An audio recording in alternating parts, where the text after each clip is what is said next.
नमस्कार दोस्तों। एक तरफ देश जूझ रहा है कोरोना वायरस से और दूसरी तरफ हमारे किसान अपने राइट्स के लिए प्रोटेस्ट कर रहे हैं और इसके बीच हुआ है हमारे आत्मनिर्भर भारत के मंदिर का भूमि पूजन। जी हां दोस्तों, मैं बात कर रहा हूं नई पार्लियामेंट के बारे में। तो नई पार्लियामेंट की कंस्ट्रक्शन इस वक्त कहां तक जस्टिफाइड है, आज हम इसको एनालाइज करेंगे। तो दोस्तों, जैसे कि हम जानते हैं देश कोरोना वायरस से जूझ रहा है और हमारी जितनी भी इकोनॉमिक एक्टिविटीज है उन पर एक फुल स्टॉप लग गया है, जिसके कारण देश की जीडीपी लगातार नीचे आ रही है और कई लोगों ने अपनी जॉब्स भी गंवा दी हैं। ऑनलाइन एजुकेशन के कारण गरीब बच्चों को कितनी दिक्कत आई, हम सब उससे वाकिफ हैं और हमारे so called excellent health infrastructure की असली तस्वीर आज पूरी दुनिया के सामने आ गई है। तो इस वक्त सरकार ने इन मुद्दों को निग्लेक्ट करके नई पार्लियामेंट यानी कि आत्मनिर्भर भारत के मंदिर को बनाने के बारे में सोचा है। तो इससे पहले मैं आपको नई पार्लियामेंट बताऊं कि जस्टिफाइड है या नहीं, इसके कुछ एक्सक्लूसिव फीचर्स को जान लेते हैं। तो दोस्तों, जो नई पार्लियामेंट बनेगी उसकी कुल जो लागत है, जिसका बजट है, वो है 971 करोड़ रुपीस। इसका प्रोजेक्ट दिया गया है टाटा प्रोजेक्ट्स लिमिटेड को और इसका आर्किटेक्चर होगा HCL कंपनी के द्वारा और इसमें कुछ बहुत खास फीचर्स हैं, वो मैं आपको बताने लगा। इसमें एक डाइनिंग एरिया होगा, लॉन्ज होगा, एम्पल पार्किंग स्पेस होगी और जो सीट्स है एमपीस की वो बहुत ज्यादा कंफर्टेबल होगी और सीट्स के नंबर को भी बढ़ाया जाएगा और हर सीट के सामने एक मल्टीमीडिया स्क्रीन होगी और ये अर्थक्वेक रेजिस्टेंट पार्लियामेंट होगी। सबसे खास बात, एक थीम पार्लियामेंट होगी। जो लोकसभा होगी उसमें होगी पीकॉक थीम और जो राज्यसभा होगी उसमें होगी लोटस थीम और जो सेंट्रल उसमें होगी बनियन ट्री थीम। हमारे प्रधानमंत्री जी ने एक बार कहा था कि देश में सिर्फ 1% लोग टैक्स भरते हैं और उसी से पूरे देश को हमने चलाना है, उसी से सबका साथ और सबका विकास होगा।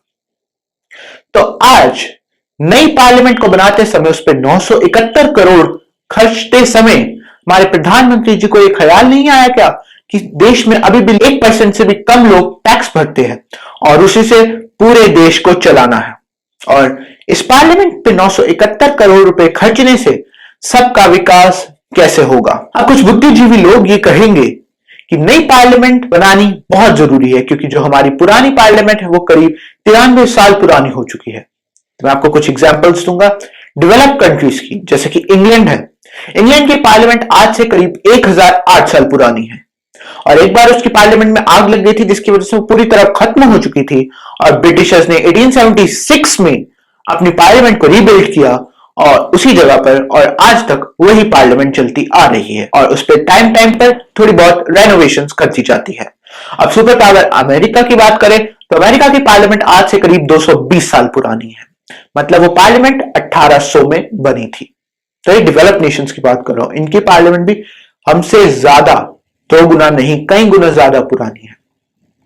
अब कुछ लोग कहेंगे कि सिटिंग कैपेसिटी की कमी है हमारी पार्लियामेंट में, तो मैं आपको बता दूं कि यूएसए की जो पार्लियामेंट थी उसमें 1962 में रेनोवेशन की गई और उसे एक्सटेंड करके 2 विंग्स में डिवाइड कर दिया गया। एक विंग होगा हाउस ऑफ रिप्रेजेंटेटिव्स जिसे हम इंडिया में लोकसभा कहते हैं और एक जो विंग होगा वो होगा सेनेट के लिए, जिसे हम राज्यसभा इंडिया में कहते हैं। तो क्या हमारा देश रेनोवेशन के बारे में नहीं सोच सकता? हमारे देश में इतने अच्छे आर्किटेक्ट्स हैं तो सरकार कोई ऐसा प्लान क्यों नहीं ले लेती कि मतलब हो सके तो जो अभी करंट पार्लियामेंट है उसको अकेले लोकसभा के लिए बना दे और उसके लिए साथ ही मिलती जुलती एक बिल्डिंग को राज्यसभा बना दे। या अगर बहुत ज्यादा जरूरत है, ऐसा पॉसिबल नहीं है, तो कम से कम कॉस्ट में पार्लियामेंट बनाए जिसमें सिर्फ बेसिक नेसेसिटीज हो। इतनी लग्जरियस नेसेसिटीज की कोई देश को जरूरत नहीं है। और जो देश की मैं बात कर रहा हूं इंग्लैंड, यूएसए, वो दुनिया के टॉप 20 रिचेस्ट कंट्रीज में आते हैं और हमारा देश दुनिया के टॉप 20 मोस्ट पुअरेस्ट कंट्रीज के लिस्ट में आता है। तो क्या ये जस्टिफाइड है नई पार्लियामेंट पे 971 करोड़ रुपए खर्चना? अब कुछ लोग कहेंगे कि जो पार्लियामेंट है हमारी, जो अभी एग्जिस्टिंग पार्लियामेंट है, उसमें हमारे इंडियन कल्चर का इन्फ्लुएंस नहीं दिखता और हम जो नई पार्लियामेंट बनाएंगे हम उसे इंडियन कल्चर के अकॉर्डिंग बनाएंगे।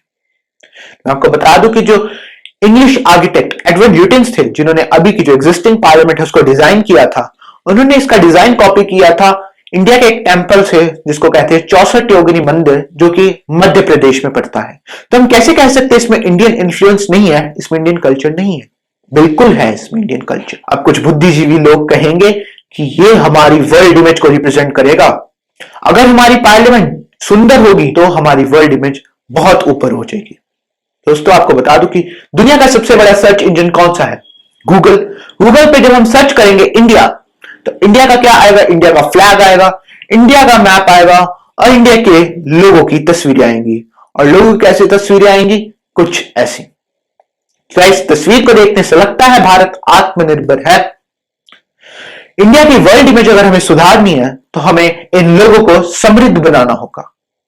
आत्मनिर्भर भारत के मंदिर को बनाने से इंडिया की वर्ल्ड इमेज नहीं उठेगी। इंडिया की वर्ल्ड इमेज उठेगी हर भारतीय को आत्मनिर्भर बनाने से। हमारे जो नेता हैं वो ये अपना मोटिव लेकर चल रहे कि 75th इंडिपेंडेंस एनिवर्सरी को हम नई पार्लियामेंट में आत्मनिर्भर भारत के मंदिर में बैठकर मनाएंगे। तो वो अपना मोटिव ये क्यों नहीं रखते कि हम 75वीं इंडिपेंडेंस एनिवर्सरी को देश के हर नागरिक को, हर भारतीय को आत्मनिर्भर करके मनाएंगे? क्योंकि इसी से तो मोदी जी ने जो नारा दिया था, सबका साथ सबका विकास, वो पूरा होगा। फिलहाल वीडियो में इतना ही। अगर आपको वीडियो अच्छी लगी हो तो वीडियो को लाइक कर दीजिए, शेयर कर दीजिए और अगर आपका कोई सवाल हो तो उसे नीचे कमेंट सेक्शन में लिखना मत भूलिएगा और अपनी राय नई पार्लियामेंट के बारे में जरूर बताइएगा और चैनल को भी सब्सक्राइब कर दीजिए। जय हिंद।